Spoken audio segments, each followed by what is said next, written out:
O nosso tema envolve o setor elétrico. Inúmeros seriam os temas que poderíamos abordar aqui, por limitação, né? A gente teve que escolher dois. Espero que com esses dois temas a gente possa agregar para os senhores. O primeiro deles é equívoco na busca da modicidade tarifária no setor elétrico e com enfoque aí nos debates que estão pendentes na área tributária. E o segundo tem uma boa relação, né, com o tema do painel 4 de ontem, que também foi a base da minha dissertação de mestrado, Milton Campos, que virou um livro, está ali à disposição de vocês, quem quiser ler, quiser debater mais sobre o assunto. Imunidade tributária dos bens afetados à concessão de energia, com o enfoque que a gente coloca, que entende que é necessário quando se trata de tributação de setor regulado. Quando você fala da tributação da energia, você não pode tratar como uma tributação do supermercado, porque ali existem fatores regulatórios que, se não forem avaliados antecipadamente, pode levar o magistrado, pode levar uma decisão que não respeita esses fundamentos, ou seja, seria aí uma decisão equivocada. Nós dissertaremos um pouco mais sobre eles na sequência. Queria destacar também, gente, que nós estamos aí no ano político e que a posição que trago aqui, na verdade, não é a posição da CEMIG, é a minha posição como estudioso do tema, que não tem nenhum viés político, é o viés meramente técnico que a gente apresenta aqui. Os equívocos, né, a busca da modicidade tarifária, a gente analisará qual foi a modicidade, o modelo buscado pelo MP 572, um breve histórico sobre a tributação do consumo, né, os resultados que nós alcançamos e o que pode ser feito aí na nossa visão para discutir a matéria. Pois bem, a gente parte aqui da análise da exposição de motivos,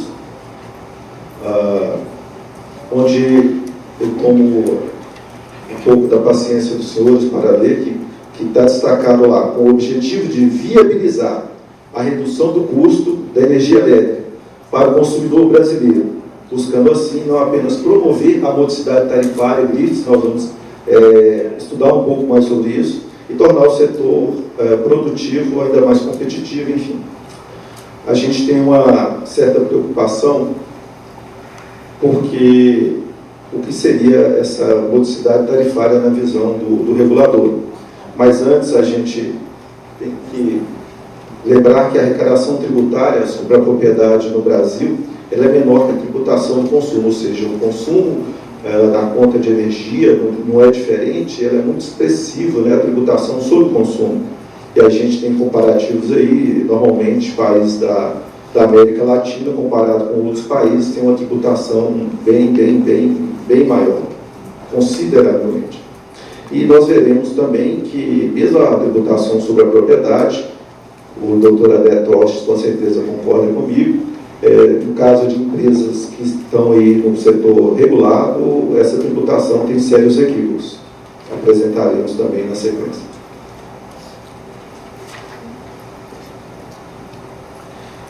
Pois bem, o que a gente tem da tributação do consumo do setor elétrico anterior à Constituição de 1988, nós temos aí o Imposto Único sobre Energia Elétrica, que foi sucedido, digamos, nessa relação de consumo pelo ICMS a partir da Constituição de 88.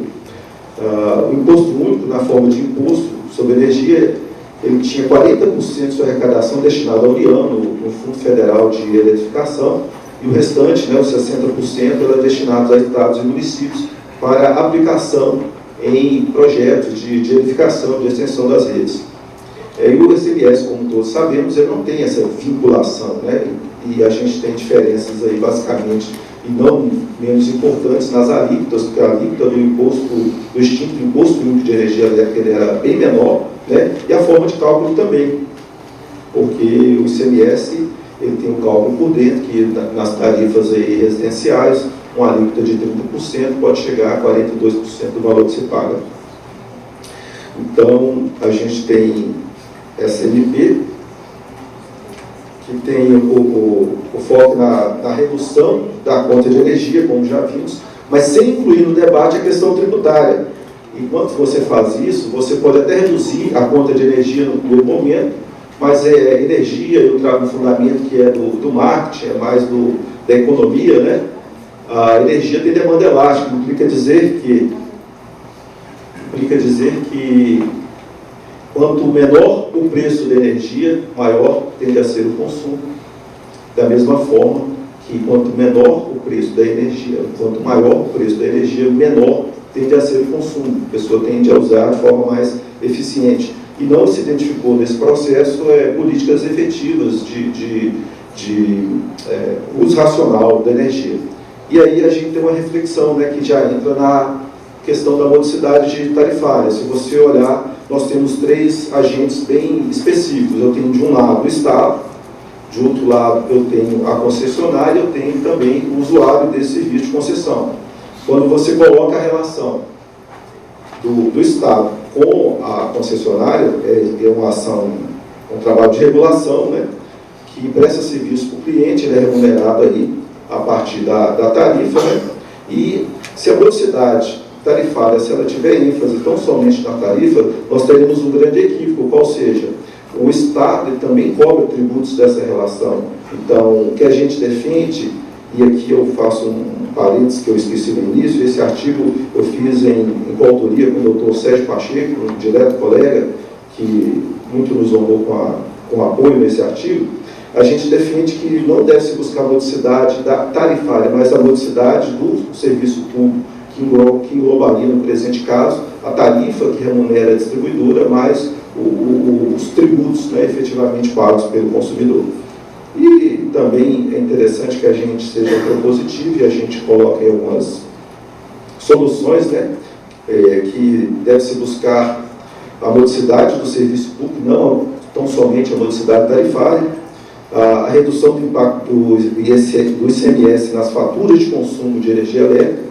Isso é uma discussão que a gente entende que é nacional e é muito apropriado no momento, né, porque se, por um lado, ela tem um grande peso na conta que é paga pelo consumidor, por outro lado, os estados hoje, mesmo com esse peso elevado, muitos estados têm dificuldade de pagar as próprias contas. Então, essa é uma discussão urgente no âmbito nacional. E também evitar aí encargos, né, para cobrir déficit de arrecadação de impostos, que foi o caso que ocorreu com um encargo regulatório que foi mantido para cobrir perdas de arrecadação do ICMS de estados isolados, quando tornou-se alguns estados do norte do país. Continuando, né, já encerrando essa parte, incluir a questão tributária, né, na discussão acerca da modicidade, aumentar a geração disponível com incentivos fiscais para viabilizar a mínima geração. Isso já é uma realidade hoje, sobretudo pelo valor da tarifa de energia. Quanto mais aumenta a tarifa de energia, mais viável fica a geração distribuída. Isso mesmo que não tenha um incentivo tão grande, a própria realidade regulatória já está conduzindo a isso. E também, não deixa de ser diferente, né, como já dissemos, é importante que se utilize políticas de uso racional dessa energia para que a gente tenha um uso moderado e que não tenha que despachar fontes cada vez mais caras, que tornarão a energia mais cara da consequência. E, não menos importante, eu diria, o debate amplo com toda a sociedade, porque o tema tem reflexo muito grande. Encerrada essa parte, o tema está bem apertado aqui, mas vamos lá. Imunidade tributária de bens afetados à concessão, como já adiantamos para vocês, a gente entende que a discussão regulatória tem que preceder a questão tributária, e aí a gente entende também que não são as respostas, mas as perguntas que movem o mundo, e nesse sentido a gente traz 3 perguntas que tentaremos aqui dentro do prazo responder. No Brasil, o concessionário é o proprietário de bens utilizados para a prestação de serviço? É devida a cobrança de impostos sobre a propriedade de bens afetados à concessão de energia elétrica? E a decisão do recurso extraordinário 61720 tem impacto sobre a imunidade de bens afetados à concessão de energia? Pois bem, se a gente analisar o conceito, né, de concessão, concessão, a administração pública transfere à pessoa jurídica a execução de atividade de interesse coletivo. O que se transfere é a execução da atividade. E nesse sentido, também a gente destaca o entendimento da Tipietro, do Bandeira de Mello, né, que só existe concessão de serviço público quando se trata de serviço de titularidade do Estado. O poder público transfere apenas a execução do serviço e conserva para si a titularidade desse serviço. Isso é um conceito que é altamente relevante para a gente entender algumas questões, né? A União transfere somente a execução da atividade, mas os bens desse contrato de concessão, eles são transferidos à concessionária por um meio necessário para a execução do contrato de concessão, senão ela não poderia executar o contrato, o que não faz dela proprietária desses ativos. É a reflexão que a gente traz.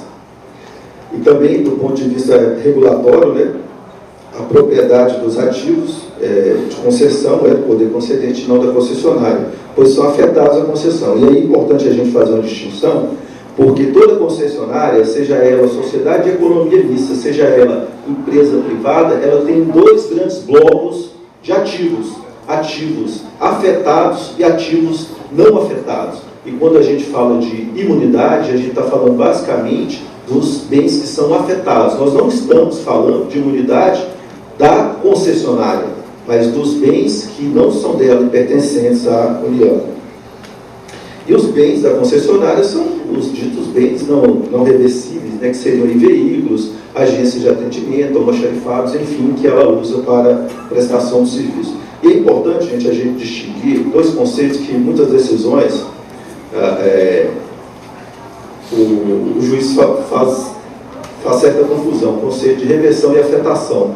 Quando a gente fala afetação, é uma condição presente que se verifica hoje. A reversão é uma condição futura, ao final do contrato de concessão, seja qual for a forma de extinção desse contrato.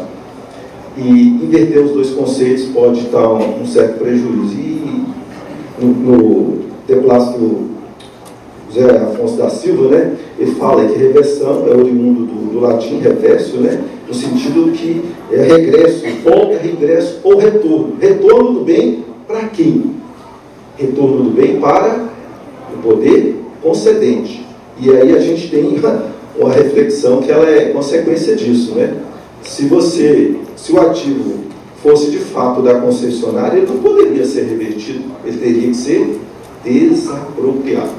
Ele só volta para a concessionária ao final da concessão por reversão, porque ele já é do poder concedente.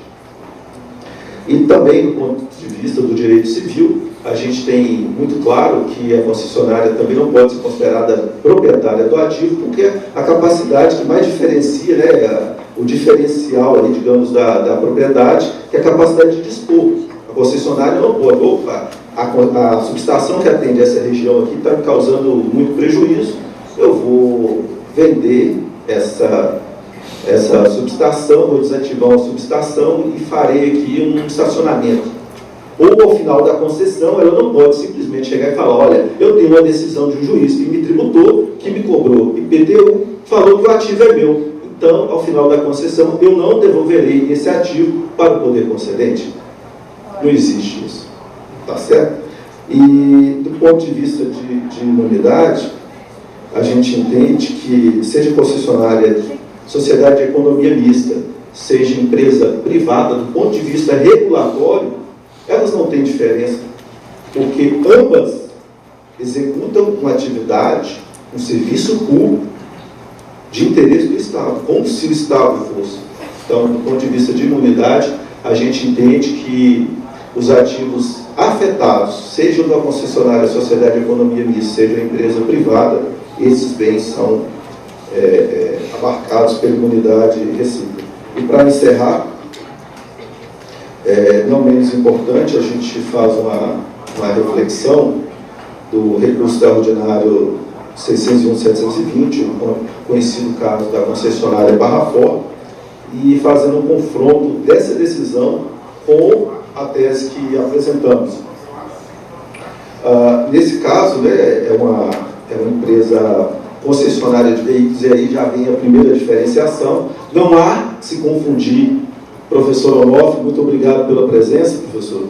Não há que se confundir a concessionária de veículos com a concessionária prestadora de serviço público, porque você já tem uma diferença basilar. Uma exerce atividade econômica, a outra exerce atividade de serviço público, presta serviço público, no caso, serviço público de energia elétrica.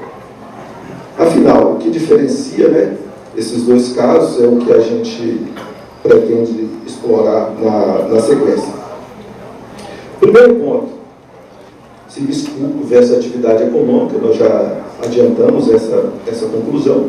O outro instituto muito importante que tem que ser avaliado para que se diferencie esses dois casos, o Instituto da Afetação. A área utilizada pela concessionária de veículos, ela não é afetada a um serviço público. O que acontece, via de regra, né, com as áreas de subestações de energia, de concessionárias de linhas de transmissão também, enfim. E a questão da desapropriação também, porque, via de regra, os ativos são desapropriados. Não é o que aconteceu com o caso da concessionária Barra Forte, que foi objeto de um contrato de cessão de uso, algo nesse sentido. Então, isso seria uma diferença bem basilar. Gente, existem inúmeros aspectos que a gente poderia abordar em cima desses pontos, mas em atenção ao tema que nos foi apresentado, eu acho que está colocada a questão, acho que merece reflexão.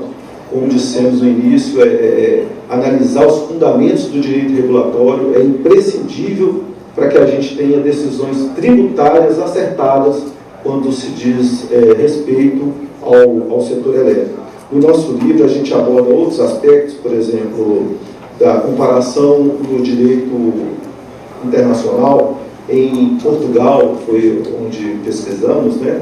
O IMI, Imposto Municipal sobre Imóveis, não incide sobre os bens afetados à concessão de energia. Então, a gente tem elementos para refletir e a gente não esperava, nesses 20 minutos que nos foi dado aqui, esgotar todo o tema, e de sorte que eu estou à disposição de vocês aí, ao final, para as perguntas ou esclarecimentos que se fizerem necessários.